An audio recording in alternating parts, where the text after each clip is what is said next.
All right, and we're live, and I'm here with my frequent sidekick, Artistic Layman. Raise your hand if your government plan would provide coverage for undocumented immigrants. Okay, So this is how liberty dies. With thunderous applause. And also, we got Argent with us. Hey. And Forney's also joining us. It's literally my birthday, and I'm literally going to be rich. Buy Chainlink, everyone. You won't regret it. Working on it. So we got a bunch of shit to talk about tonight. Most notably the presidential debate. But also, let's start us off on something fun. I want to watch Ted Cruz push in some poor fucking cat lady from Google. I want to watch him bully her. So, Luke, I got a video I'm sending to you right in the chat there. This is off of Ted Cruz's, off of his very own YouTube channel. And we're going to watch Ted Cruz pick on a poor... As you all may or may not know, there was this Project Veritas leak in which, basically confirming what anybody with a functioning brainstem already knew, and that's that Google censors right-wing views. So Ted Cruz called one of the cat ladies running Google before the Senate, and he had some questions. So let's hear from old Teddy. A lot of Americans have concerns that big tech media companies, and Google in particular, are engaged in political censorship and bias. As you know, Google enjoys a special immunity from liability under Section 230 of the Communications Decency Act. The predicate for that immunity was that Google and other big tech media companies would be neutral public fora. Does Google consider itself a neutral public forum? Thank you, Senator. Yes, it does. Okay. Are you familiar with a report that was released yesterday from Veritas that included a whistleblower from within Google, that included videos from a senior executive at Google, and that included documents that are purportedly internal PowerPoint documents from Google? Yes, I heard about that report in industry news. Have you seen the report? No, I have not. So you didn't review the report to prepare for this hearing? It's been a busy day, and I have a day job, which is digital well-being at Google. So I'm trying to make sure I keep the trains on I'm the sorry, track. this hearing is impending. Oh, wow. Okay, hang on. Real quick. Play that again. I'll get Ted's response real quick. Okay. Then we'll dissect this a touch. Report in industry. Documents that are purportedly internal PowerPoint documents from Google. Yes, I heard about that report in industry news. Have you seen the report? No, I have not. So you didn't review the report to prepare for this hearing? It's been a busy day, and I have a day job, which is digital well-being at Google. So I'm trying to make sure I keep the trains on I'm the sorry, tracks. this hearing is impinging on your day job. It's Okay. All right. So first of all, there's just so many layers in this shit cake here. First of all, your day job, sweetie, you're there representing Google, so this is part of your day job. Also, the manager of digital well-being is not a real thing. I just want to point that out. That's some bullshit make work title that you have. So yeah, it was part of your job working for Google to represent Google, to be familiar with what the fuck you were going to go in front of the Senate about. What a massive cut. Like, I can't even... But I love Ted. I'm sorry, this is interfering with you. Just, when I did jury duty a couple months, one of the things I was very impressed with, there was a young DA, and she was, it was her first case. And I was very impressed with how cold and meticulous she was. Just calmly. And that's what we're going to see here with Ted. He is just going to calmly rip this woman apart. And this is the lawyer Ted speaking here, where he's just going to calmly and quietly tear her limb from limb. Would Ted Cruz be better as a president or a Supreme Court judge?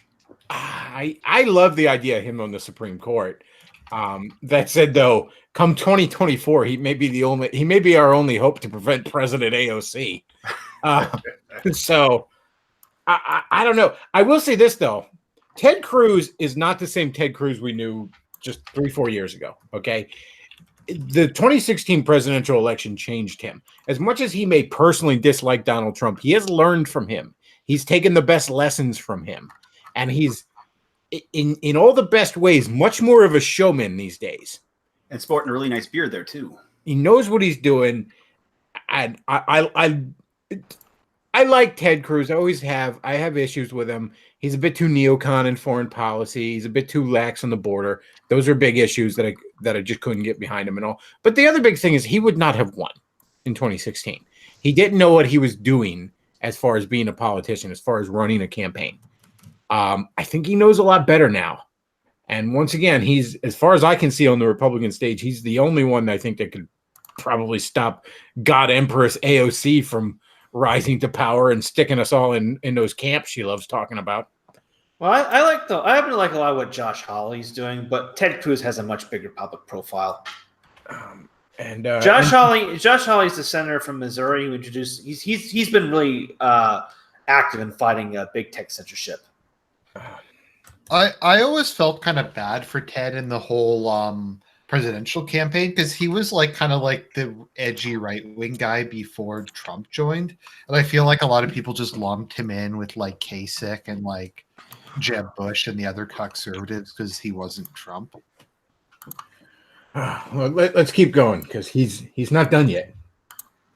A great opportunity. Thank you. I really Well, one of the appreciate it. things in that report, and I would recommend people interested in political bias at Google watch the entire report and judge for yourself. There's a video from a woman, Jen Janai. It's a secret video that was recorded. Jen Janai, as I understand it, is the head of, quote, responsible innovation for Google. Are you familiar with Ms. Janai? I work in user experience, and I believe that AI group is somebody we worked with on the AI principles, but it's a big company, and I don't work directly with So, Jen. do you know her or no? I do not know Jen. As I understand it, she is shown in the video saying, and this is a quote, Elizabeth Warren is saying that we should break up Google. And like, I love her, but she's very misguided. Like, that will not make it better. It will make it Okay, worse. pause. Real quick, I just want to point out, I love how he's reading the likes. Like, it's a small touch, but I love that.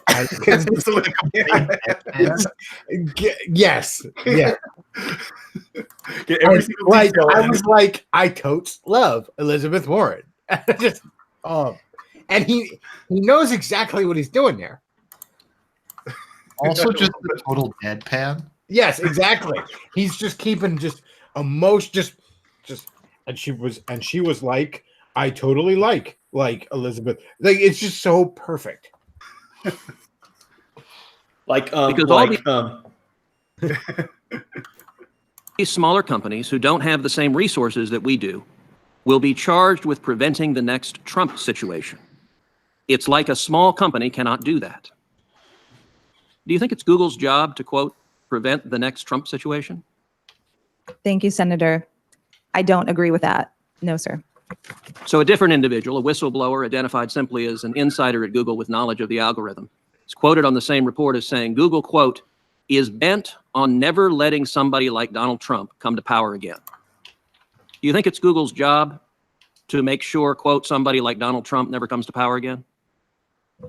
No, sir. I don't think that is Google's job. And we build for everyone, including every single religious belief, every single demographic, every single region, and certainly every political affiliation. Uh-huh. Well, I have to say that certainly does not appear to be the case. Of the senior executives at Google, Well, that certainly does not appear to be the case. He's such a lawyer in this, and it is so perfect. do you know of a single one who voted for Donald Trump?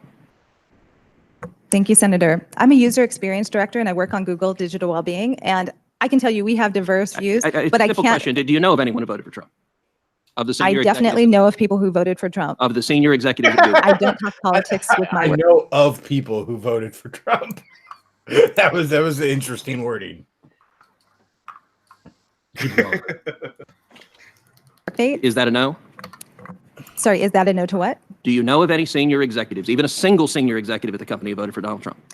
As the digital well-being expert, I don't think this is in my purview to comment on So you don't know political that. That's all right. affiliations. You don't have to know. I definitely don't know. I can tell you what the public records show. The public records show that in 2016, Google employees gave to the Hillary Clinton campaign $1.315 million. That's a lot of money. Care to venture how much they gave to the Trump campaign? I would have no idea, sir. Well, the nice thing is it's a round number, $0.00.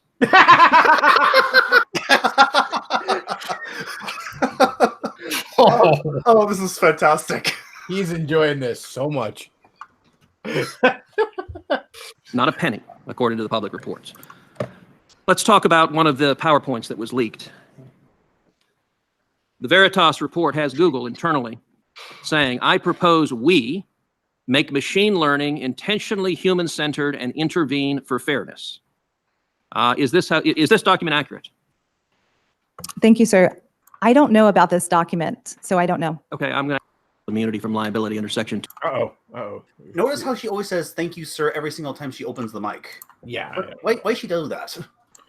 Probably because she's nervous because she's getting her shit pushed in by Teddy over here.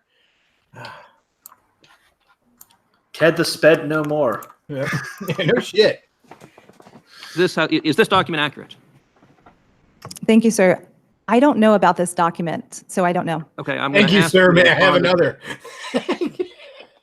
Keep going. to the committee in writing afterwards as to whether this PowerPoint and the other documents that are included in the Veritas report, whether those documents are accurate. And I recognize that your lawyers may want to write explanation. You're welcome to write all the explanation that you want, but I also want a simple, clear answer. Is this an accurate document that was generated by Google? That's like, You okay, agree with- so this is perfect. So he's like, all right, well, okay, you don't know now. So what you're going to do is you're going to give me an in writing answer after the fact. And your lawyers can explain it all they want, but you're going to say yes or no to this under oath. He's giving her homework assignment. He gave her a homework assignment. All right? That's fantastic. No, because that's how they always get away with this. Like, oh, I don't know now. I'll get back to you at some point. Okay, well, you're going to get back to me tomorrow with it in writing. Okay, bitch? With the sentiment expressed in this document. No, sir, I do not.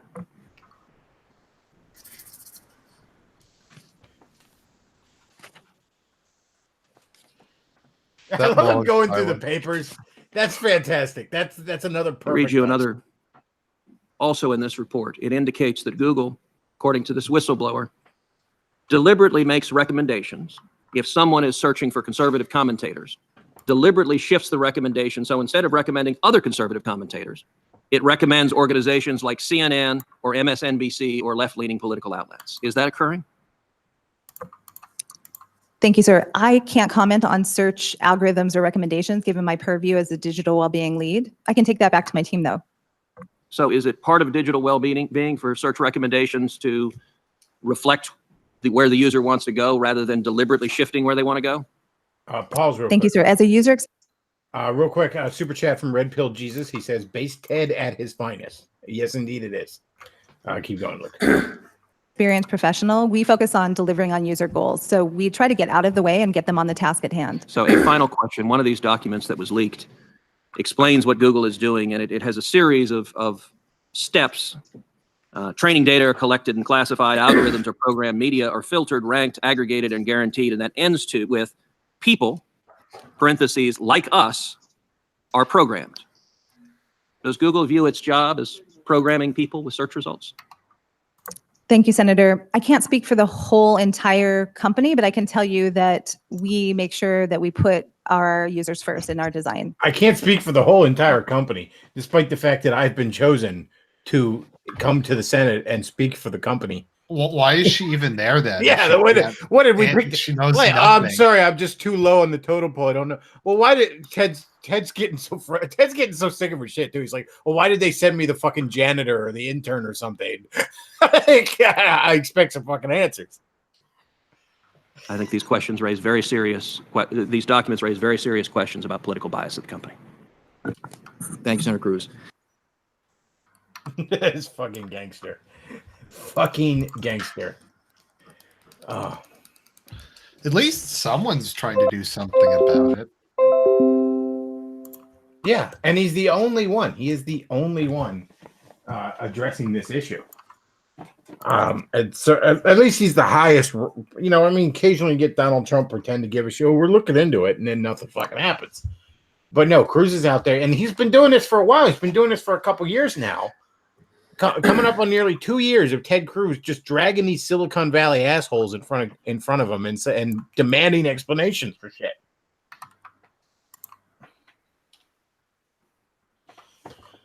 All right, so on to the debate. Our debates. I guess I should say, because there was 2 of them. Because I believe there's about 147 Democrats running for president right now. So there's going to be a lot of master debating. It wasn't a debate; it was an interview for Telemundo. Well, oh geez, yeah, no shit. Here's the thing: whenever you have a party out of power or whatever, like primary's going to get crowded. Like, but this feels exceptionally crowded. Okay, this doesn't feel like your usual 10 to 20. This is like what? There's like 40 of them or something. I can't even. I don't even know, and I can't even keep track of most of these people. There's maybe half of them I've never heard of. Well, they're running in part to like pad their resumes and increase their speaking fees and whatnot, because they can say like, "Oh, I ran for president. Now I can charge an extra $2,000 per appearance." Plus, I imagine it's just to raise money. I mean, I'm pretty sure, whatever money they raise running for president, if they're also running for other offices, they can just move that over, I believe. Or move it into their offshore account. Yeah, they can. There's games they can play. I'm certain of it. But of all of them, and I mean of both nights, the most electable by far, by a wide margin, is Tulsi Gabbard. You could make a case for somebody like Yang being electable in a general. You could make a case for Bernie. You could make even a case for Biden. I don't think any of them could do it in a general, but I'd give them at least a snowball's chance. The whole fucking rest of them, no. Like, just no. They're just batshit crazy fucking lunatics who want to ramble on about nothing more than like, oh, we got to make sure the government pays for abortions for illegal immigrant trannies. And, nobody is going to fucking go for that. So wait, you're telling me, Bechtloff, is you're not on board with Marianne Williamson's plan to save America with the power of Brazilian crystals? Oh, Jesus. Was that the one who was going on about, like, Donald Trump's all about hate?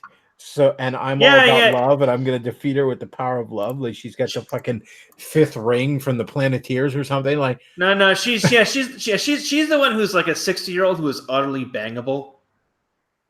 Like, seriously, I want to know how many like virgin girls she's sacrificing per week to bathe in blood to look like that at her age. So she's Tulsi Gabbard's pretty bangable too, and she's no spring chicken. Wait, who? Tulsi Gabbard's pretty bangable too, and she's in her 30s. Like, Williamson is in her 60s. But yeah, it's it was quite the shit show. One of the moments stuck out to me. Camille Harris is her name. So she wanted to hop on to Biden and try and paint Biden as some sort of segregationist. Now, what's interesting is, the Democrats back in the day, back in the 50s, 60s, and all, they were not fond of the colored folk. They were often the segregationists. They were often the KKK types. Biden, however, was not one of those guys. Now, what Kamala Harris was trying to dump on him for was trying to make it seem like Biden was like pro-segregationist, because back in the day when they desegregated the schools, they were initially only desegregated on paper because the communities were still largely segregated. There was a black end of town, there was a white end of town, etc. So some of the federal government do-gooders back in the day decided, and this actually would go on for decades, sadly, hey, let's take some of the kids and bus them out of their neighborhood, hours out of the fucking way, make them get up 2 hours early for school so they could go to the neighborhood, so they could go to the other neighborhood where they'll be hated. Because that's good, because children are it's okay to use children as science experiments. And some people said, well, no, that's horrifying, don't do that. And one of those people was Biden. Now, because of that, Kamala Harris wants to paint Biden as, oh, Biden, yeah, how many, when did you stop lynching black folk, Biden? And it's not as if Kamala Harris has the best fucking record that the black community would find all that wonderful herself. Kamala Harris is a fucking cop. Okay, she's a prosecutor whose big thing when she was the district attorney of San Francisco, her big thing was busting kids for truancy and ruining their life because they skipped school. That's Kamala Harris. Yeah, and how many Tyrones did she throw into fucking prison for the better part of a decade because they had a dime bag of weed on them? As an aside, can I point out here the amusing joke here of black people are generally woke on both gay people and police brutality. They know the score with what LGBT are like, and they know the score of the police. So naturally, the two black candidates running for the Democratic presidential nomination are a closeted gay man and a cop. And any other thing, they're all speaking fucking Spanish throughout the night. Like they're not even trying. Look, most of the people in this country who are speaking Spanish, you've already got those votes. Okay, most of them probably aren't actually allowed to vote, but since when has the Democrats cared about that? Point is, you've already got those. You don't need to pander to them. All right. Every presidential election in particular is decided by a little slither of undecided people in the middle who just want their taxes lower. They want to have a decent job. They want shit to be running well. They don't understand how any of it works. They don't care. They just want somebody to go in there and not fuck shit up. And having some black woman run in who's rambling on about trannies need to get abortions, or having a gay guy whose last name sounds like butt plug is not going to win these people over. Plus, they all sound their Spanish all sounds retarded. It sounds like Beto O'Rourke sound. They said he sounded like a dad ordering like Spanish in a Mexican restaurant. They sound you know that joke. You know the joke? What's his face? Christ, the comedian Doug Stanhope made about learning Italian. So you can go to the Italian restaurant and order an Italian and impress all your friends. And the waiter at Olive Garden is like, I don't know what you're saying, dude. Yeah, that's Beto O'Rourke. One time I thought Bernie shot himself in the foot, and while I never believed they were going to let Bernie get the nomination, I did believe Bernie had a shot in the general. Well, not anymore, because one of the moderators asked him point blank. He said, "We're going to break. You got 10 seconds. Yes or no answer. Are you going to? Do you plan to raise taxes on the middle class?" Well, Bernie spends most of that time rambling on about how awesome his fucking healthcare plan will be, and then finally admits, "Yes, I will raise your fucking taxes, middle class." Well, nobody wants to fucking hear that. Look, Bernie, I'm sure your campaign manager was trying to desperately to telepathically communicate to you, for the love of God, lie. Okay, look, you could sit here and say "Oh, I'm just going to raise taxes on the rich." Keep that all, poorly defined, so everyone believes, oh, it's the guy making $1 more an hour than me. That's the rich, right? And also, you could say some bullshit like, I don't know, just talk about the defense budget and say, well, we're going to cut the defense budget and take some of that and pay for our health care because the defense budget's so bloated. And that isn't necessarily wrong. Of course, that's not going to happen because, Bernie's not going to stand up to the military industrial complex. He can't even keep two fat black women from throwing him off the stage. So that's obviously not going to happen. But the point is, you say shit like that. You don't just admit you're going to raise your taxes unless you want to lose. Nobody wants to hear that shit. Read my lips. Yeah. Oh, I'm going to raise your taxes. Oh, well, let me vote for that guy. That's not going to happen. All right, Bernie, if Bernie got the nomination, he just lost the general with that. All Trump would have to do is turn that clip into a fucking ad and just plaster it all over the fucking world. Election lost. Biden, all the creepy shit of him smelling 6-year-old girls' hair and shit like that, that's going to come out.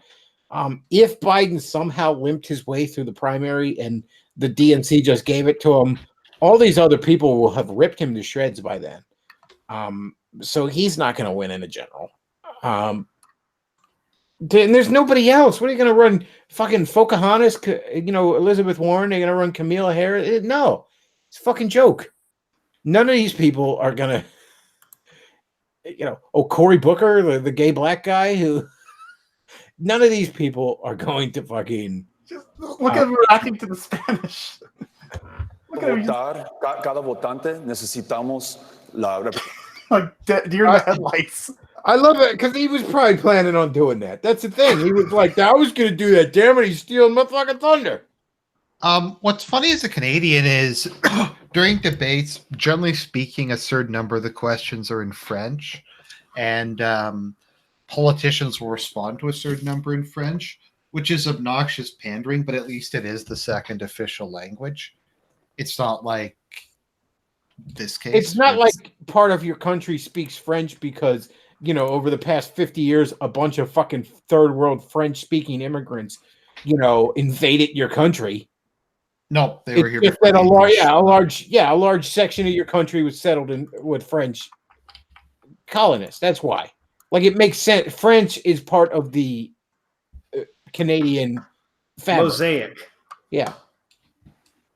But, you know, speaking a presidential candidate speaking Spanish in a debate, as far as I'm concerned, that's fucking shameful.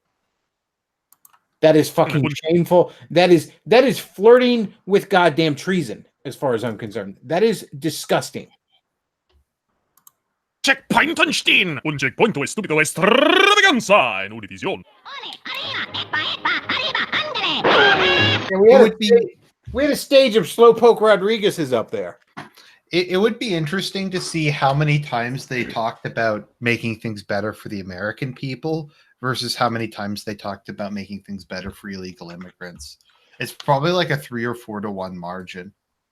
Oh, yeah. Well, we're going to give free healthcare to illegal immigrants. That's fucking fantastic. Cool. You're not going to win an election. You're just not. All right. Like, Trump's vulnerable. Trump is not in the best position. He has not fulfilled a number of his promises. A lot of his, supporters are a bit disillusioned. There is the potential to take this away from Trump. He has not been a runaway success. None of these people can do it. You know, I mentioned Tulsi Gabbard being the most electable in general. There is not a snowball's chance in hell that she could get through the primary. All right. I have a better chance of winning the Powerball and the Mega Millions this week. All right. Both, not just one, both. I have a better chance of winning both than that woman has of getting through the primary because she's despised by the DNC establishment and she's despised by the progressive base. And of course, she's not interested in bombing brown people for a certain tribe's benefit.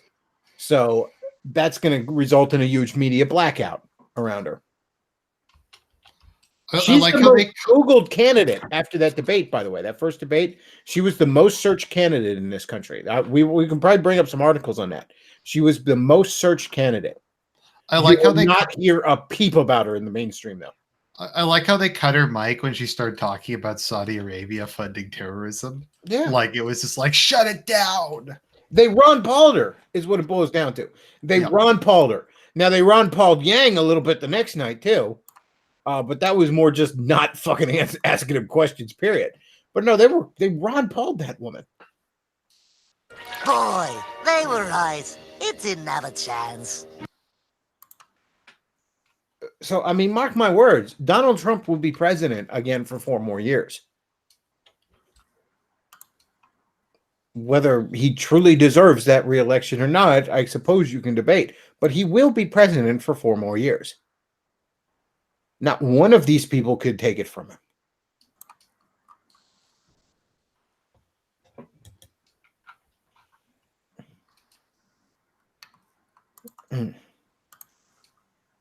Yeah, it just and I think like Yang got Ron Paul too, like his mic being cut.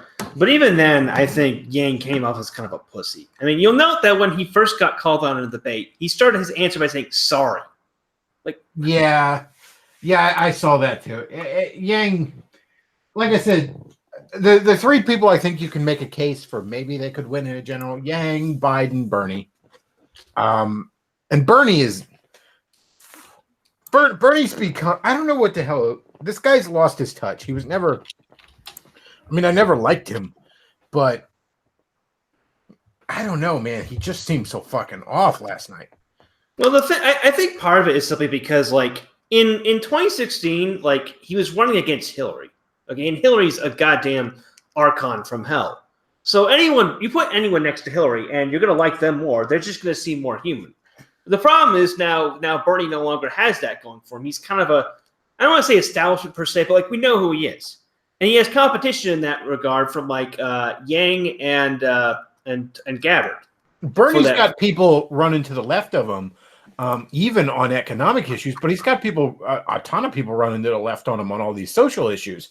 And I mean, there's just no keeping up with this madness. There's just no keeping up with people rambling on about, abortions for trans women. You can't, like, that was the other thing.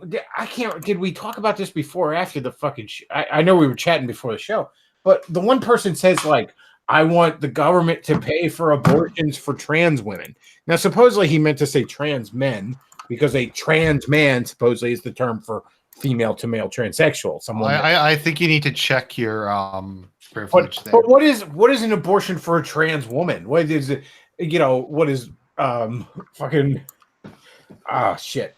They get a wound surgically attached. Does Blair White need an abortion? I'm pretty sure that's just an enema. No, they get a womb and the parts surgically inserted into them so they can experience the joy of having a baby aborted in front of them. No. You remember when Chris Chan had that abscess? That's when you needed a trans abortion. But yeah, rambling on about transsexual abortions. I mean, look, even the people that fucking virtue signal about all that kind of dumb shit, they don't really care. Okay, at the end of the day, they care about their fucking money and their well-being and that sort of shit, and not getting shot by random criminals.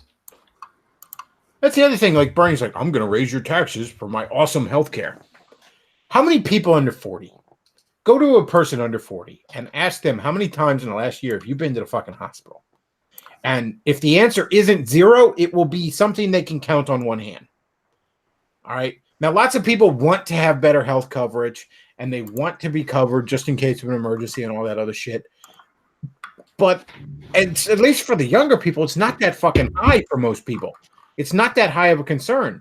Certainly not, I'm gonna vote for the crazy old fucking man that promised to raise my taxes. And look, there's economic shit that these idiots could run on that would be popular. I didn't catch almost any of them rambling on, and certainly not for that much, about canceling student loan, for example. I think Warren mentioned it or some shit like that. But stuff like that. Or talking about anti-usury. I was on here praising a bill designed by AOC and Bernie against usury because, hey, it is a major problem. And while it's not exactly the solution I would come up with, it is a solution. But none of them are talking about that shit. They're not hammering in on the shit that they're on about, that is actually somewhat popular. They're going on about fucking illegal immigrants getting free abortions and sex change operations. Transsexual illegal immigrants, trans men, illegal immigrants getting abortions funded by taxpayers. Yeah. Open borders and free abortions for all. That's what they were rambling on about last night. And if they think that that's going to win them a presidential election, I'm afraid they're about to be sorely disappointed.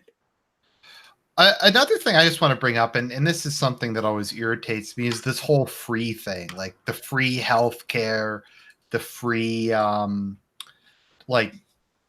educate. It's not free. It's publicly funded. It's taxpayer funded. It's not like there's a money pit somewhere, or actually no, there is some like woman who. There's some like black lady who there was being interviewed, and she's like, Obama's giving us all this stuff. And he's like, where is he getting it from? And he's like, his stash. Obama's taking the money out of his stash. No, like, I'm serious. Like, you can find the video of this somewhere. Well, remember the big fat black lady that was like, everybody in Cleveland got an Obama phone. Now, if what the hell was the old Mormon that was running against him? Romney. Yeah, if Romney had any balls, he would have just taken that clip and turned it into an ad. He would have turned it into like a fake Obama ad. Vote for Obama. He'd give you a phone, yo. Mm-hmm. Cowardly the dog sends 2 British pounds and says it's almost like they're Democrats. LOL. Zing. But yeah, I mean, I'm taken aback by how stupid they all were. That's the thing that got me. How ridiculous and idiotic They all like there are things that they could harp on that would be popular. There are vulnerabilities they could take advantage of, and they are just they're just not doing it. I actually think the healthcare front is one that they could have success on. They just refuse to whenever someone started talking about it, they just like pulled it in the other direction. Like, no, we just want to talk about trannies. We don't want to talk about this. We have to talk about the trannies.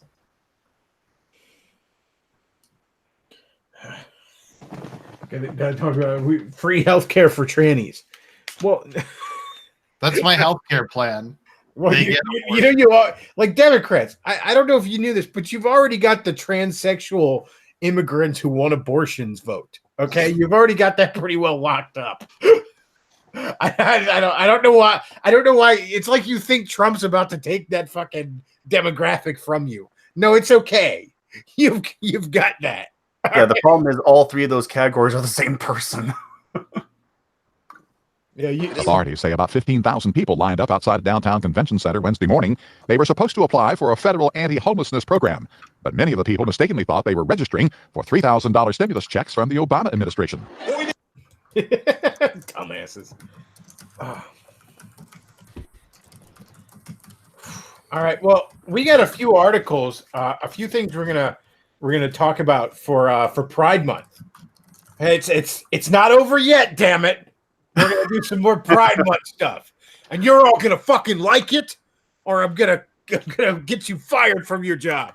And I will be here for emotional support. All right, so let's do some Pride Month stuff. Oh, sorry, one thing, Luke. I posted in the chat the stash clip. What is this? Probably check this out. All right, Luke, I got an article for you. Why are you here? Oh, go ahead. Go ahead, play that. Why are you here? To get some money. What kind of money? Obama money. Where's it coming from? Obama. And where did Obama get it? I don't know. His stash. I don't know. He got it from his stash. Gonna get. It's like Obama was the Joker at the end of the Michael Keaton Batman movie, just throwing out the fucking money on his parade float. All right. So we got an article over at unwinnable.com, which is apparently a gaming site. I haven't heard of it till today. But this article is entitled "The Homoeroticism of Contra and Altered Beast." By the way, funny story. I got a Genesis as a kid. I had an NES, then I got a Genesis, and I got a Genesis kind of late in the Genesis. Like it was a few years old. It was like 93. I got a Genesis, and I had not actually heard of Altered Beast until I came home one day, and like literally. On my bed, I come home from school, is a fucking copy of Altered Beast, like just the game, not a cart or not the case or anything. And I remember it had a name written on it, like Jon. I thought, like, where did this come from? My dad found it at a garage sale for 50 cents, and he goes, "Oh, that fits your game machine, right?" So I was like, okay, so that's how I ended up playing Altered Beast as a kid. Little did I know, though, apparently Altered Beast was homoerotic. So let's find out why. Growing up as a gay man, I latched onto all the hypermasculine media I could come across. My sexual awakening was to Bill Goldberg, an incredibly large, incredibly muscular professional wrestler who exuded masculinity in the movie Universal Soldier: The Return.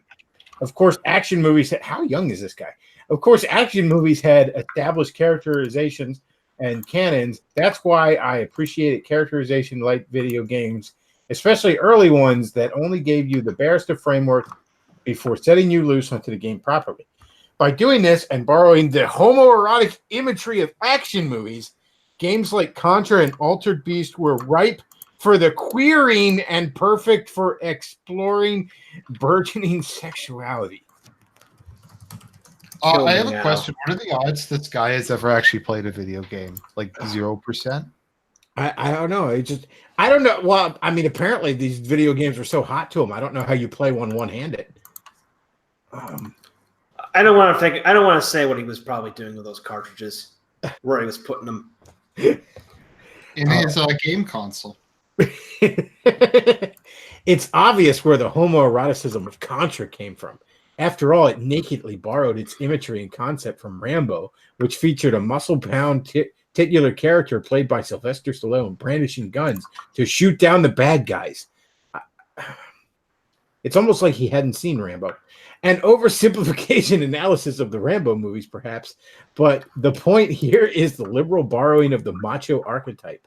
Contra replaces the opposing army with an alien-controlled force, but it's mostly the same idea as Rambo and its ilk on the surface.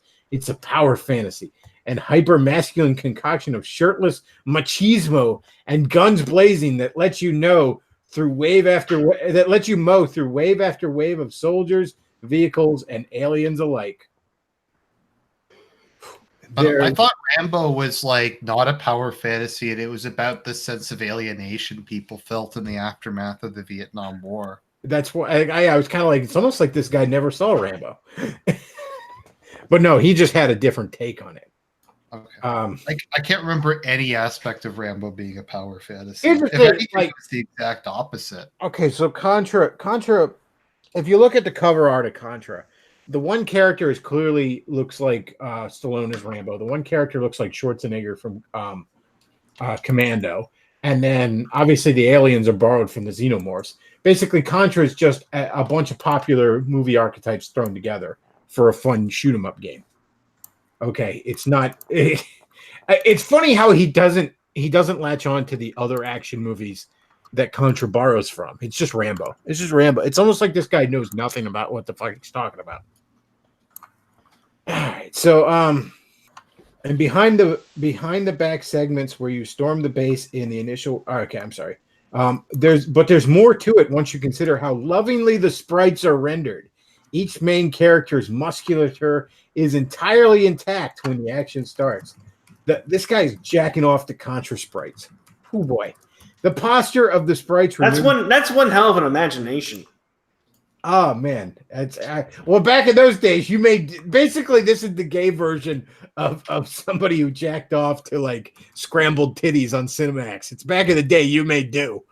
The posture of the sprites remains upright for most of the animation, intimating a strong frame. And the behind the back segments where you storm the base in the initial wave of Contra games has you laying on your belly a lot, with your character gratuitously spread eagle, but prominently featured. and then there's the fact that the game establishes that the two main characters, both of which are featured back to back on the title screen of the first games, there's an implied camaraderie there, a bond which is entirely queerable, letting the closeted emulate a homosexual relationship of a sort, if only one that exists in our own headspace. Yes, that's what this is, folks, right here. Yep. Good God. That reminds me of like that fucking movie Bob book, Brick by Brick. Oh my God, it does. It's exactly like that. This is the gay version of Brick by Brick. Oh Lordy. There's a quiet power in doing so as it opens doors we thought closed to us. Yes, you're just playing co-op in Contra and shooting everything in sight. But the implied male bond of a main characters, Bill Rizzer and Lance Bean, unconsciously hinted at something that can be fleshed out further in our imagination. So next time you have a friend over and you're playing some retro games and you put in Contra, make sure you say no homo first.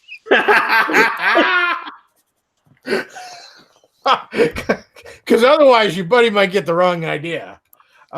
There's something more, wow. There's something more primal about altered beast homoeroticism. Yes, you're playing as two buff dudes on a quest to rescue a damsel in distress, but there's no real feeling of camaraderie. Instead, you start depowered at the beginning of each stage with orbs that emerge from defeated enemies, making you even more buff, powering you up until you're huge by human standards. Getting enough orbs and you transform into one of 4 different anthropomorphic creatures, the pinnacle of your power. Setting aside the final transformations, the bulging, ever-growing muscles are just raw homoeroticism, inviting you to objectify these men. The conceit that they're stone pillars brought to life by a god furthers the idea that these men are objects to be used as you see fit. Now, objectification is problematic in its own way, but by giving us this gay gaze in video game form, it helps someone who's still trying to make sense of a burgeoning, unfocused sexuality understand it and own it. And then there's the transformation sequences. I know when I was growing up in the closet, I had an ideal version of myself in my head, hoping one day I'd get to be that person. Transformations like the one in Altered Beast amplified that desire, representing the world beyond the closet door if I could just get past it. There's also the kinship with animals. Oh, dear God. The kinship with animals, something that persists within the gay community at large, with terms such as bear and wolf to represent different types of guys. Okay. Like, in terms of sound here right now, we need, like, that crying dog from Common Filth's videos. Oh, boy. Obviously, there's a lot problematic with the narrow view of masculinity as seen through the lens of perfectly chiseled muscles, and such body image struggles continues in the gay community unabated. But by embracing the inherent homoeroticism of power fantasies like Contra and Altered Beast, gamers, Gaymers, gamers are given a powerful tool towards understanding ourselves. Gamers, Gaymers.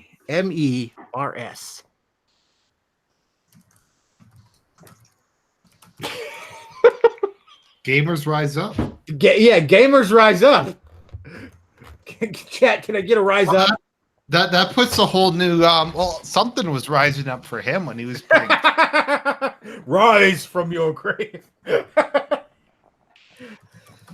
Oh, jeez. Why are all these people such fucking weirdos? Like, I don't know. This is a video game? So what? Unwinnable. Okay.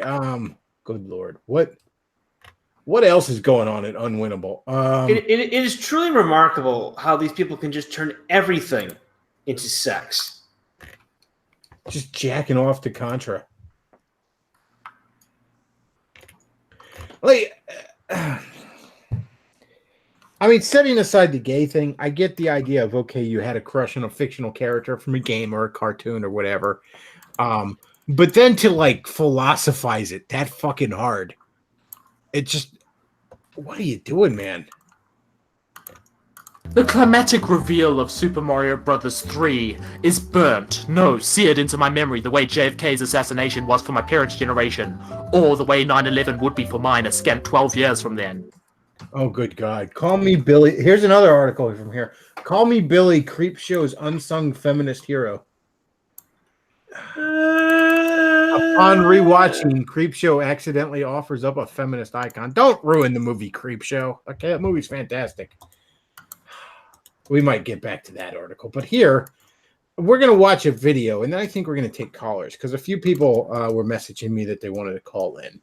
And you can message me on the Skypes there. By the way, folks, some people did message me on Skype recently, and I didn't, like, your message basically got lost because Skype's updates are real. So if I've ignored you on Skype, that's why. I apologize. You can also, if you're on Facebook, you can message the Bechtloff on there. And you can also message me on Discord if you're on Discord, which, by the way, I'm going to throw a link to the Discord chat, our Discord server in the chat. If you're not in the Discord server, you should be, because my Discord server is fun on the bun. So we're gonna go ahead and watch this article here in a minute, and then we're going to take in some callers. But once again, real quick, I'm gonna throw in a link in the chat to the Discord.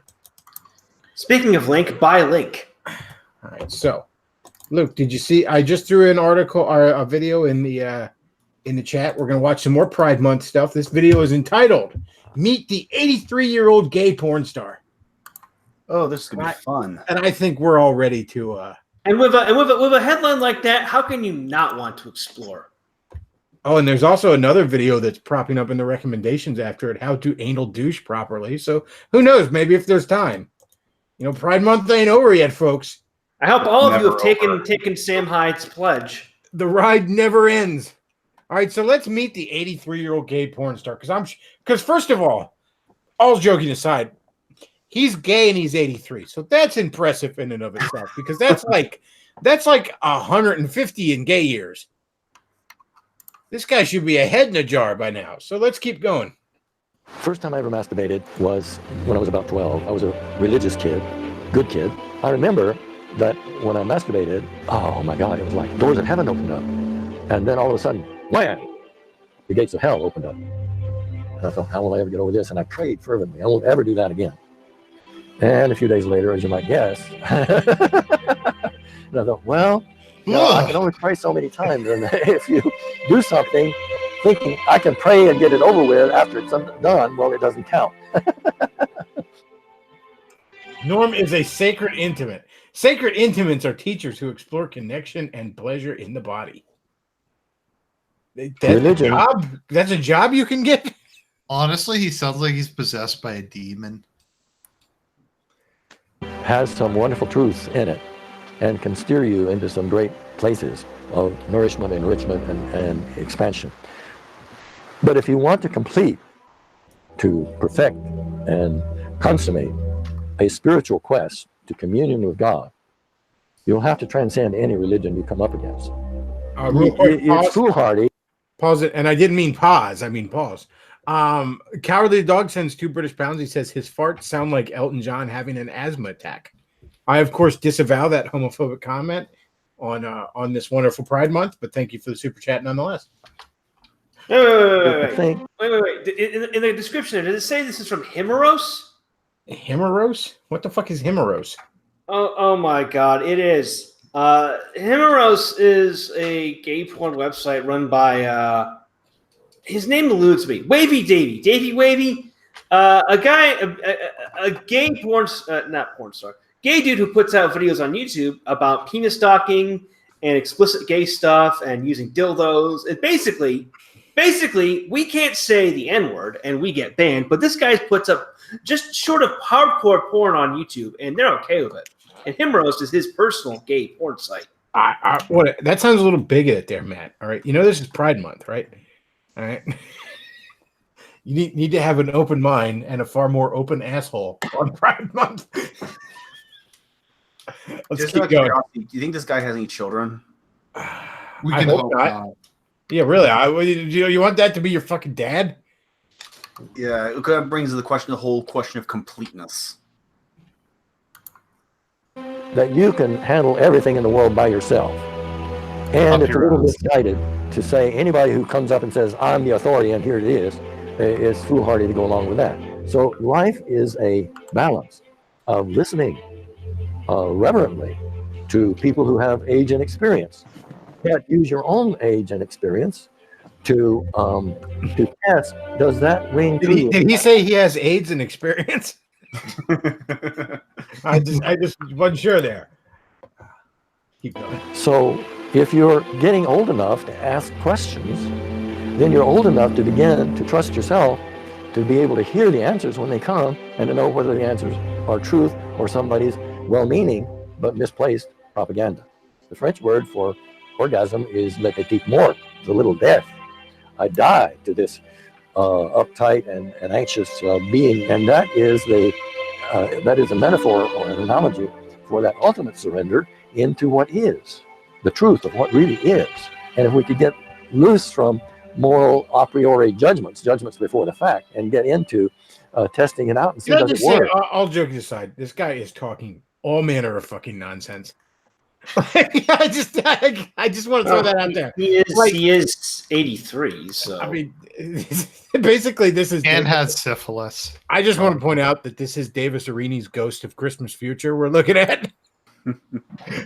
And not to go an old gay man talking nonsense on YouTube. I'm just saying. And not to I mean, he's got hair, so he's got. And not to go too far philosophy, moral statements are by definition a priori, genius. White Wolf sends $2 Canadian. Says so. This guy is a Bacchus worshiper. I don't even know what that is, but Bacchus is the Greek god of wine and partying, or orgies, technically. But I thought that started with a D. Dionysus. Oh, I think it's the same. Okay. Well, anyways, let's keep going. then we wouldn't have to worry about all the rules and regulations. All right, there you go. By the way, if that wasn't enough for you and you want more entertainment from the Wicked Cool YouTube channel, they have such great videos as gay boyfriends have sex all day, hung gay Asian top, gay man's guide to anal sex toys, gay sex cruising exposed, 4 secret signals, using sexy smells to turn on men, what's up my butt challenge, real boyfriends do gay porn for the first time, and how to really spank a sub bottom. Okay, we got some other choice ones on here. We got Twink Gay versus Daddy Gay, and here's one. Can we, my first BJ was my dad. Himeros. There's also my personal favorite, trying cum chocolate cake. Gay recipe. I think we've all been there. How is that not taken down? Oh, never mind. My first BJ was my dad. Gay porn star Calvin Banks story. Okay, Luke, I have to know. Oh, by the way, this is, like I said, this guy has 2 YouTube channels, Wicked Cool and Datey Wavy Raw. Datey Wavy Raw is where he puts the extreme stuff. This is all the stuff from the tame, normal, normie channel that we just read here. Luke, we're oh, good God. You have to play this one. Which one? Let's see this one. It should be my first BJ was my dad.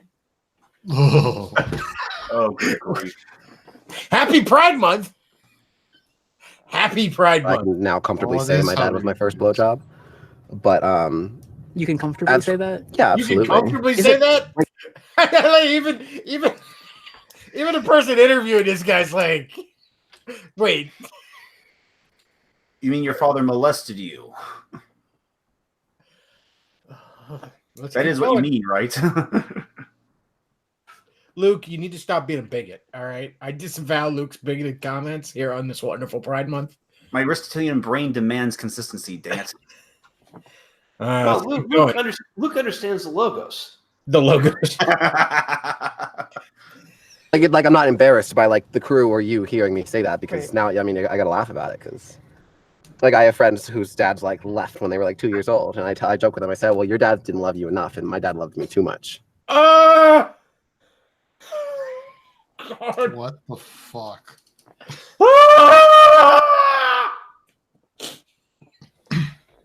1 million subscribers, folks. Okay, but my question is this: is he going to get an abortion funded by the government? That's what I want to know. Oh, jeez. Oh, man. This week is like a plethora of things. I think first and foremost, it's a paycheck, which we all look forward to. And then at the forefront of it is the fact that it's a tantric retreat. So for me, having dabbled in Tantra, but not having really fully engulfed myself in it, it's going to be an exploration of my own sexuality, of what I like, what I don't like. It's going to be, you know, an adventure.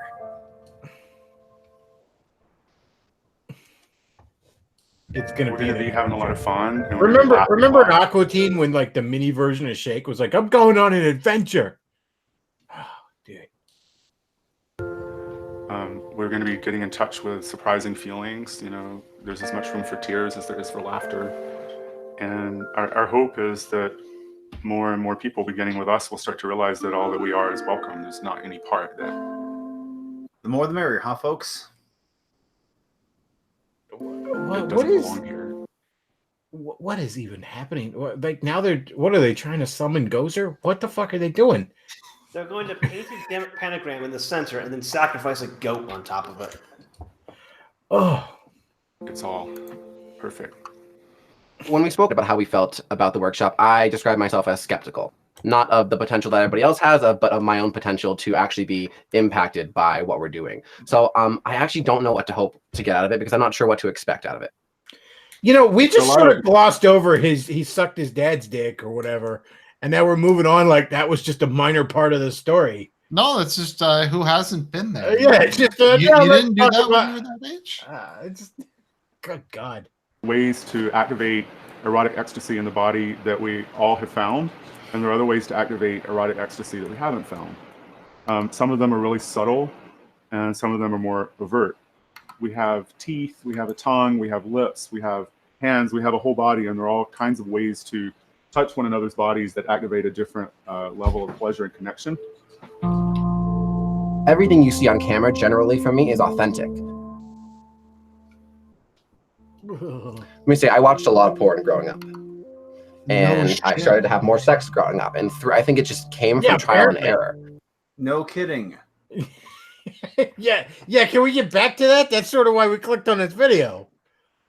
Get back I to wasn't your always father. comfortable taking a step towards change. Whether that change is eating an ass for the first time or actually fucking someone for the first time, whatever it may have been, I may have been eager to do it, but I wasn't necessarily comfortable with taking that step. Bechtloff, I'm half expecting you to get a message to let PS know that this image is too profane. I'm. You mean from God or from Google? There's a fucking burning bush outside my window. Tell me to turn it off.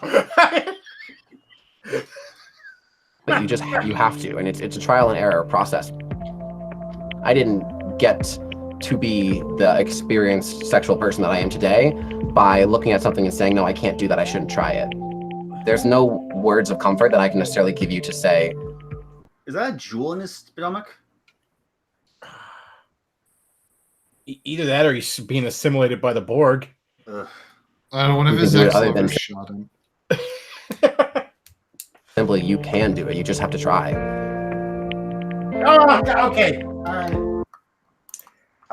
Let's try just the sound. If you try it, you don't like it, then let your partner know you don't like it, or see if they like it. Whatever it is, everything requires communication. Oh God. Hey guys, so I hope you're enjoying getting to know Calvin a little bit better. And if you're interested in seeing any of the explicit videos that we filmed with Calvin or any of the other guys, then check out him. No, I think I'm more interested in hearing the rest of this story. Did you say check? Oh, he said check out hemorrhoids. I thought he said check out hemorrhoids. Well, I'm sure that's involved too. Of all the videos. Of course, hemorrhoids.tv is an explicit website that I created, and just in time for Valentine's Day, you are invited to give yourself or your partner the gift of sexual exploration. For a limited time only, you can get 3 months of membership for the price of 1, which is a hell of a lot more fun than a dozen roses and a fuck ton cheaper. So check that out at hemorrhoids.tv/. Okay, I'm curious how much they're charging for this.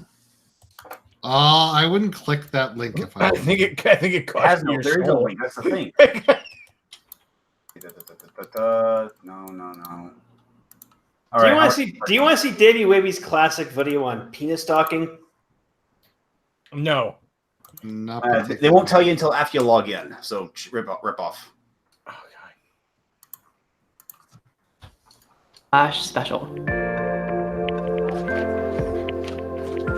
When I was 4 years old, my family took a trip to Disney World, and my mom did the laundry. And when she came up, we had found a pink thong that had been left in the dryer. And I was at 4 years old, like, oh, pink thong, let me get under the covers and put it on. Without even thinking, oh, I like dick. It was just like I was drawn to the femininity of it. Okay, for those who can't see it, it's basically people getting a camera crew set for these 2 naked guys on this podium outside. Well, I can't see it. I'm very happy I can't see it. Also, we clicked on this video for a reason, and they just brushed by it. And why do I get the feeling they honey dick me, no pun intended, and we're not going to talk about this at all? It's just, yeah, my dad stuck his dick in my mouth. And now let's talk about weird tantric bullshit for 18 minutes. And then, yeah, as I just progressed through my life, I just realized that I had an attraction towards men. I was quite literally born gay. I'm pretty sure the episode with your father has something to do with that. Yeah. No, I'm sure that's completely unrelated. By the way, Luke, I found the cost of the Hemorrhoids membership. For 1 month it's $34.95. For 3 months it's $24.95 per month. That's a 28% discount.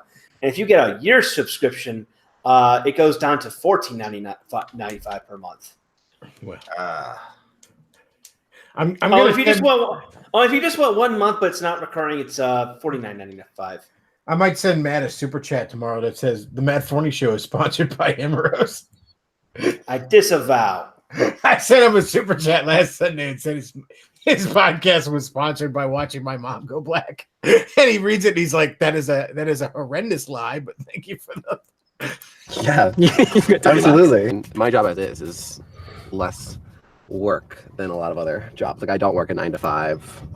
Like my scene, I'll film like one. If I film one scene a month, I work like a weekend out of the month. Yeah, but like what you do requires a lot of effort and focus, and like it's intense. Not a lot of Yeah, and it's different because we're obviously like exposing ourselves in a much literally exposing ourselves. Yeah, in a completely different way than someone who works behind a desk all day. How far are we in this video? Well, tomorrow too is fourth of the way. Oh God, I don't think I can do this. Okay, what is he talking This about? video fails to deliver on its absolutely horrific premise. I'll see what they. Let's see if I skip around, they find something. But now, if you watch the penis docking video, it does deliver. Yeah, well, that's the problem. Yeah, touch on all my issues. My very first, I believe, was the abuse that my father did. Sexual abuse. I was 7 or 8 years old. My parents were divorced, so I would go see him every weekend. And my sister had gymnastics on Saturdays, and I did not. And so we were alone for a few hours, and it just led to a string of abuse. I think because of the abuse I suffered, I became a very sexual child very early on, and I often sought out sexual experiences for that reason. No shit. Hey, remember, they're just born that way, Bechtloff. Love is love, you bigot. Actually caught in bed with one of my cousins. Not like actually having sex or anything, but nonetheless, that set off a little red light to the family. It's a red flag. Yeah, and my aunt pulled me aside and was like, "How do you know how to do that?" Why would you think that this is okay? What about this? Once I had a sit-down conversation. Actually, what happened is I sat down with my mom after I had confided in my aunt about it, and she later told my mom, and then we sat down, and it was upon seeing the emotion that was brought to my mother through hearing that I realized that it really triggered it, that like that was wrong and what he did was absolutely not okay. I think it's fair to say that a daddy issue can express itself in a way other than just being attracted to older men, like sexually. And, like abandonment, like you can have other abandonment issues. Yeah, I think the reason that I don't suffer with any issues like that is because the other half of my life, my mother was, went above and beyond. My mother forced us to work on it actually after she discovered issues. It's okay, guys. He doesn't suffer from any issues. Do not be alarmed. He is just perfectly fine. I'd certainly let him babysit my kids. I'm sure nothing could. In the immortal words of Bubsy, what could possibly go wrong? So we're gonna be done with this video because I'm just gonna have to tap out at a certain point, and I'm going to and hang yourself. Yeah, I'm gonna let some callers hop in, and real quick, I'm gonna go take a piss. So y'all can talk amongst yourself about the wonderfully enlightening things we just witnessed. And I'll cleanse the palates. Oh God, please Well, don't. we literally just saw a guy admit straight up that he's gay because of his father's abuse. No, he just said he was born that way, though.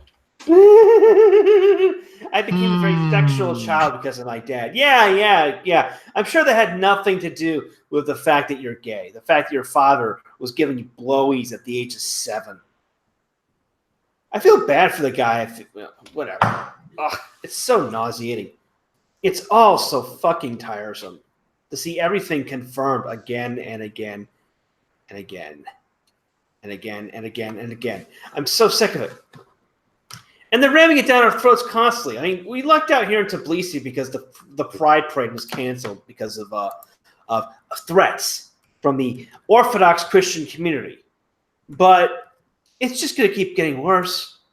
Like, they're not going to stop until all of us are good little bisexual, aromantic carrots drinking Soylent and living in cubes that we don't even know. We have to rent the cube. We got to rent the mattress that we sleep on, watching Netflix.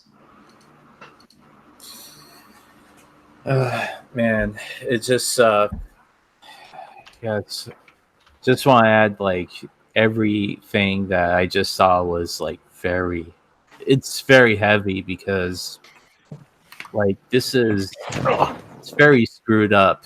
Okay, I'm back. All right, so real quick, a little bit of house cleaning. Obviously, down below there's the tip jar where you can send me PayPal, Patreon, and Amazon wish list, all of which is greatly appreciated, especially here at the end of the month. And let's see what else. Oh, and this coming week, I'm going to be off from the day job. The box factory is in its annual shutdown for the week, where a bunch of maintenance and cleaning stuff is done.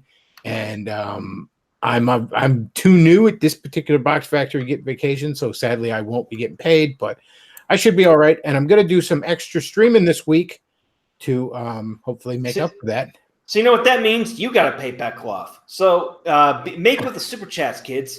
Well, it is the end of the month, so those super chats, that's a perfect time to send them. And obviously PayPal and Patreon are also appreciated. There's the Amazon wish list as well.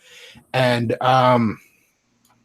yeah, so the plan do is it for America too, because July 4th is coming up. Do Monday, it for America. Monday, Wednesday, and Friday night, I intend to stream probably somewhere in the evening, kind of primetime hours, like around 8-ish. So yeah, look forward to that this week. And I'm also going to be doing a little bit of might stream on D Live. I might do try some of the different things that YouTube does for streaming, because I'm not going to be able to use Hangouts for that long, because they're getting rid of Hangouts, because why keep something that's working perfectly fine? So yeah, that'll be this coming week. Yeah. All right, so we got a couple of callers in. You probably were going on while I was taking a piss, but British James and some dude, Sam, what's on your mind? Yeah, I was just like I was continuing earlier. It's that like all this stuff is just it's surreal, and like how do you process it? Because you like not just like the gay 83-year-old porn star video, which I mean, in my opinion, nobody over the age of 45 should be doing porn. Well, in fact, actually, nobody should be doing porn, period. But like, let's just say if porn is okay, and if then what I'm trying to say is basically that if you want to be able to be attracted to people who you're watching in porn, but yeah, it's just shocking. And also like the whole thing about like how everything is being twisted on its head by like the LGBT movement, where things like the whole word homoerotic, like why does everything have to be homoerotic every time you see a guy who's muscular take off his shirt? And, you know, why does it have to be homoerotic? Why can't it just simply be this guy's being a representation of the ideal male form that we should all aspire to be? Why does it have to be something that you wank to? Because everything must be something that you wank to. So real quick, I skimmed the article on the Creepshow, Unsung Feminist Hero. Now, for those of you that haven't seen Creepshow is a fantastic movie, by the way. And the sequel is good as well. Yes. It's one of those Creepshow 3, however, is not good. That someone years later bought the rights to Creepshow and made a shitty thing. There's a third one? Yeah, there is. It came out in like the mid 2000s. Now, I would say the true Creepshow 3 is Tales from the Dark Side, which is also a fantastic movie. But anyways, the one skit in it, you got this poor beta male, and he's got this bitch of a fucking ex-wife, and there's like a monster in a crate. Oh yeah, that's a good one. He manages to trick her into being fed to the monster, right? And you know, a bitchy, shitty character got her comeuppance, right? Well, at the bottom of this article, we see this shitlib writes, "I do not believe the authors of Creepshow intended to make Billy Northup, the bitchy character, a relatable character. She was supposed to be somewhere between comic book villain and liquored up joke. And yet, rewatching the film as an adult, I can't help but admire her for her candid gruffness." Yeah, basically, this shitty fucking feminist is like, yeah, the obvious villain of this story that's a piece of shit. I can't help but think that they're just so relatable. Well, maybe then who wrote this? Who wrote this? Let me check here. Christian, maybe you're a piece of shit. It's the issue here. Well, it's not even the case of obvious villain. It's again, for anyone who's not watched it, go watch Creepshow and yeah, it's written by fucking what do you call it, George Romero, and even the guy who has a pilot. You know the guy who did It. How am I fucking forgetting his name? Stephen King. Stephen King. His skit is actually quite good. He's a very good actor when he actually puts into it. But like you're not meant to take this seriously. It's like the fucking Leslie Nielsen sketch. It's like fucking, or you got the bit with the fucking granddad trying to get cake and he's a zombie. Are you trying to take this film seriously? What's wrong with you? Well, yeah, there's that aspect of it. But no, this was a character that was an obvious bitch, and at the end, she gets killed by a monster, and you're supposed to be like, yeah, well, she was a bitch. It's literally. Here's the funny thing, though. If I remember correctly, and it was certainly with the second one, it's presented like a comic book with like the flip and all that, and there's the kid. Yeah, it's similar to the Tales from the Crypt stuff. It's Yeah, supposed to be a reference to the old 50s EC comics. If you're trying to think this is a grand villain and not just basically just a plot device, like she's not a villain, she's just a plot. She's just basically, we got to get the thing going on. Why are you taking her seriously? But no, I just find it interesting. So we got this fucking writer on this shitlib site who's like, yeah, this one character in a movie who was a cunt, I just find them so relatable. Well, then I guess you're a cunt. Like, I don't know what else to say. This character was a shithead. Well, it's just like it just shows you how like the whole sisterhood of feminism corrupts women in such a way that, they normally a woman doesn't find a woman who is a cunt relatable. They kind of despise her. Here, let me contrast this with another character, and this is sort of comedic too. Think of B. Arthur's character on Golden Girls, if you've ever seen that. Now, that show's seen a recent resurgence in popularity because the homos love it for some reason. But whatever you say about that show, B. Arthur was just a comedic genius. She had incredible timing. She was just a fantastic comedic actress. And she portrayed a character in there that was a smart ass and a bit of a bitch. But it was never like really vicious. It was just smart ass comments to her friends all the time. You know what I mean? It wasn't a character that you would think of like, oh, that's a cunt. I hope she dies in a fire. That's just, she's just a smart ass. Whatever. Whereas this character in Creepshow was a cunt. And 5 seconds of dealing with her, you're like, I hope she dies in a fire. Want to know who's the most offended by the word cunt? Cunts. Thank you, Mr. Moonman. Yeah, I mean, it's like, it'd be like if someone came to you and says, why are all these teen slasher films filled with unlikable teens? You kind of missed the point why they're unlikable. They're just there to get killed. I just found this person that was such a raging cunt to be so likable. It'd be like if some dude bro named Kyle was watching some old 80s fucking comedy movie or something, and it's like Johnny has to save the rec center, and here's the douchey guy who's trying to stop him, and Kyle's like, I don't think they meant him to be so relatable, but I just find this douchey dude bro to be really relatable. Well, that's because you're a douche. I'm going to say, prior to the Creepshow thing, make sure you do give shekels to Bechtloff. I've got £4 in. That should be enough to be able to feed 2 Mennonite strippers, which he's going to have on the show on Monday for about a month. I mean, oatmeal doesn't cost that much, so... What the hell else did I want to talk about? I know something. Didn't you want to talk... I don't know, I might have missed some of this thing, but the gay rainbow on the Ted... I was going to say Ted Haggard, on the fucking Ark. Gay rainbow... Oh God! Yes. So the guy that does the Creation Museum, Answers in Genesis, I believe, is his site. At least it used to be. I haven't been there in years. AnswersInGenesis.org, and he's like the hardcore literal creationist. He has a supposed life-size recreation of the Ark down there, right? The Noah's Ark, and he put rainbow lights all over it to try and it's cool. We're taking it back. We're taking porch monkeys back. Yeah, we're taking porch monkeys back. He's taking the rainbow back. Because in the Bible, in the story of Noah's Ark, The rainbow first appears after the flood as God's promise that he will not destroy the world with water again. Now that's one of those things where it's kind of like that's part of why I don't really have a literalist creationist view, because like, so there weren't rainbows before, so water didn't refract light before that. I'm not sure what's going on there. That aside, though, that by my little non literalist creationist streak aside,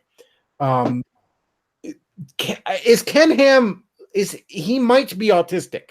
Like, doing this during Pride Month of all things, like, you're just begging to be misunderstood. All right, Ken. It's cool. We're taking it back. No, you're not. No, I don't think you're not. You're not going to put a rainbow over a fucking phallic on Pride Month and expect that to be taken as a pro-Christian message, buddy. I'm afraid it's just not going to work that way. I've got in my mind with the arc is that they brought 2 members of the same gender for each animal. I saw something where it was like some like little kid's book on Noah's Ark or something. For some reason, the artist drew the lions like both with manes, and they're like, Noah's gonna have a bitch of a time breeding those lions. I will. Maybe you can't take racism. What racism? Porch monkeys? We're taking back porch monkeys. It's okay. Oh man, porch monkey for life. Need that shot. Clerks 2 is funny as shit. Oh, it's underappreciated. I mean, Clerks 1, as much as it still probably is the better film, Clerks 2 was surprising. It's just a goofy, raunchy comedy that doesn't try to be anything more. It just tries to be funny from beginning to end. Yeah. You know, that's not allowed these days. But Clerks 2 is amusing. It's just that, like, you know, like it's what Kevin Smith should have been doing when he was trying to do shit like Chasing Amy and Dogma. Dogma. I still contend that Mallrats is an unsung classic, because Mallrats is, again, like, that's Kevin Smith's time to shine. Movies like Mallrats or Clerks 2, where it's like he just wants to make a goofy, R-rated raunchy comedy with a bunch of nerd references. That's all, and there's nothing wrong with that. Those are fun. He's the master of low budget when it comes. I mean, Jay and Silent Bob isn't bad, but it's certainly the worst out of his best films. Yeah, of his first 5, I don't know, View Askew movies or whatever he called them. That's definitely the weakest one, because it's just jerking you off that you saw the previous 4. That's all it really is. What's the big deal? Since when is it a crime to say porch monkey? Oh, I don't know. Since forever? Why? Because porch monkey's a racial slur against black people. No, it's not. Nigger is. I disavow. Randall is an unsung hero. I'm gonna do it. I'm gonna say the N-word. No, Randall, no. I still think Moon Crickets is the best one. Dogma's kind of Fedora-ish. It definitely has its moments. Kinda. It's full on Fedora. It's horribly bad.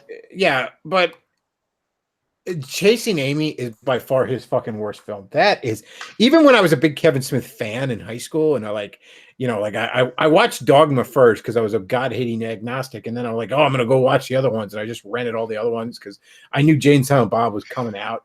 I'm like, I'm gonna finally watch all these. It was a slog getting through Chasing Amy, man. That movie is fucking rough. The only thing that's funny is like the gay black guy that was a fake black nationalist, and like would go to Comic Cons promoting like his black superhero that he made up or something. Yeah. That shit was fucking gold. But the rest of it, oh man, that movie's just such a slog. Well, it's just so like obviously false. Like you've got the premise of like this dude runs into a girl who's like a lesbian, but he thinks he's her first, but then he discovers that she's a slut, and he has to come to terms. And the plot resolution at the end, where it's like, well, it's just and it's out of nowhere too. It's just like, well, the only solution is I have to butt fuck my best friend, and then he's just sort of like, okay, I'm okay with this for some reason, and I'm just like, what are you doing, Kevin? What is going on with this fucking movie? Well, he proposes having a threesome, but it's like, Wait, was it a threesome with 2 guys and a girl, or 2 girls and a guy? Yeah, I think the technical term for that is gangbang. No, it's called a train. It's called the Devil's Threesome. Yeah, I'm like, no, there's only one threesome. It's 2 girls and 1 guy. Didn't just call I'm thinking of like the bit from the talk radio station in San Andreas where it's like, oh, if you watch a movie with like 2 girl chicks and a dude, people call me a pervert and look at me like I'm the freak. But if it's 2 dudes and a chick, probably win awards called Art House Love Triangle. But it's revolting. I was just thinking of Patrice O'Neill, but Nigger is a racial slur. So is porch monkey. Oh, it is not. Coon, spook, spade, mooly, jigaboo, nignock. Those are racial slurs. you trying to get Luke? Are you trying to get this show kicked off? I don't think I've done it that bad as you have. He just went through them so fast, too. Oh man. Oh. I still think that film's golden with the Lord of the Rings bit. It's like even the fucking trees walked in those films. Oh, dude, and my buddy was such a fucking Lord of the Rings. Pissing him off. Those Hobbit movies were so gay. I expected it to end with Sam Sam coming over to Frodo, sucking his dick. For the Academy Award-winning shot, it's him straight up dropping a brick in his mouth. It was Sam bricks in Frodo's mouth.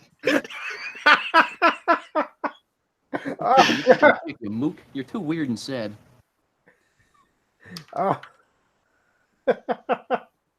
Oh man. Oh, classic stuff. Classic stuff. All right. Well, I think I'm about ready to wrap this up for the week. Let's see what else we got. Doesn't look like there's anything else on the docket. Oh, I picked up Mario Maker yesterday, folks. Mario Maker 2. So I'll be posting some of the some levels. I'll probably put up a level tonight. So I'll be posting some of those codes online. If you got Mario Maker 2, you can check them out. What you're making levels? Well, there was also James Fields Jr. getting sentenced to life. Oh yeah, without the possibility of parole. So the guy who ran over the fat communist out in Charlottesville, he got sentenced to life. Now I said right away, I didn't think he really should have been sentenced to anything. I think that was pretty clearly self-defense. You got a bunch of people attacking you when you're in the car. Yeah, you're gonna fucking drive off. That said, I also said right at the get-go that he wasn't going to get any kind of a fair shake because he was a shithead Nazi who had a criminal record of beating up his own mother. So yeah, they were gonna. I'm honestly surprised they didn't give him the needle or whatever the hell they do down there. The chair, still, I don't know. Well, he'll probably get beaten death in prison. Wait, what state was it? Virginia.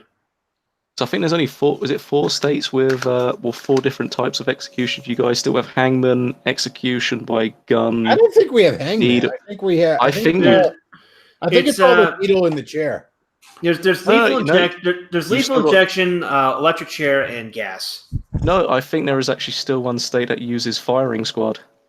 That's actually badass. If I'm ever on death row, I'm gonna recommend firing squad. I mean, I'm gonna look this up right now.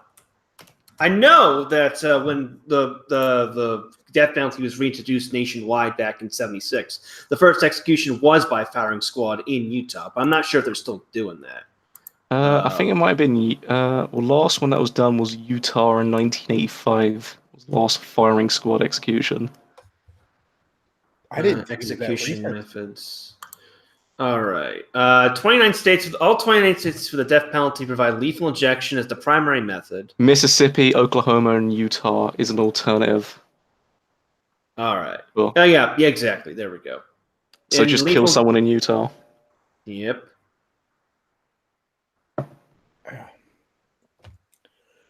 All right. Oh, and there was an execution by hanging in Delaware as recently as 1996.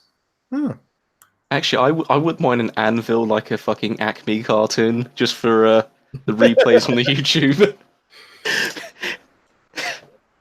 Right. Maybe a piano. One day when we have President, Camachi from Idiocracy, we're gonna have executions where like 2 people on death row have to fight to the death, and the winner gets to just have life in prison. That's a good one.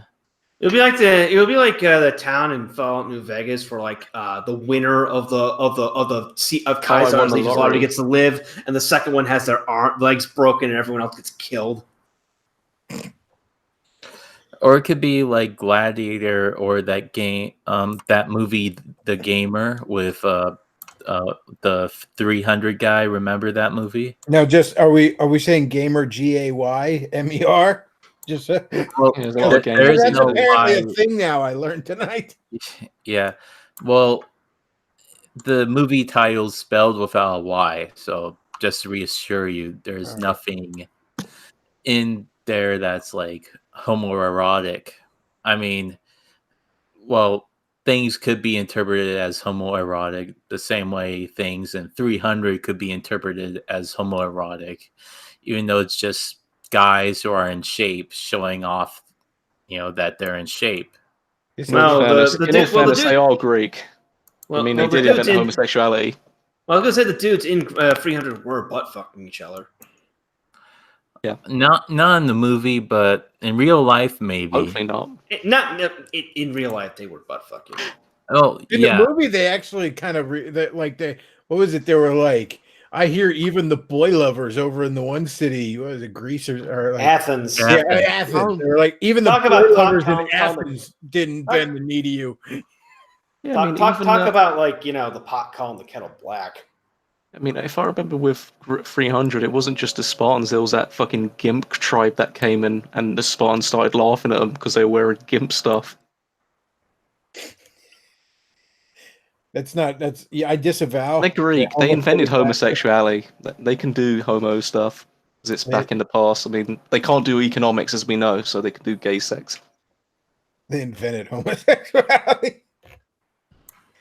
All right. Well, I think I'm gonna wrap this up. I want to thank everybody for calling in, and Luke, as always, that GIF is amazing. I watched that all night, and yeah, like I said, we're gonna be doing extra streams this week. Hope you all tune in, and that's all we got for tonight. Thanks for listening. Bechtloff out.